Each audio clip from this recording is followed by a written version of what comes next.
Salam Bandung Rakan Aceh. Tahukah kamu Bangau sendiri ini sedang berada di mana? Ya, dia sedang di tengah Darul Iske, Sungai Keluang Daru yang melintasi Istana Sultan Aceh. Dan ini tepatnya di tengah istana Sultan Aceh yang masyhur itu. Bangau ini sedang menikmati suasana dalam istana yang mengalir sungai di tengahnya. Istana Darudonya ini dirancang Sultan Iskandar Muda pada tahun 1607 Masehi.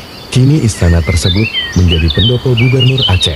Makam Iskandar Muda ada di sisi timur pendopo sekarang. Di sana ada beberapa makam keturunan sultan berikutnya, di mana makam terakhir yang berada di sana adalah makam cucu Sultan Alaiddin Muhammad Daud Shah, yaitu Tuanku Raja Yusuf Hime, Tuanku Raja Ibrahim.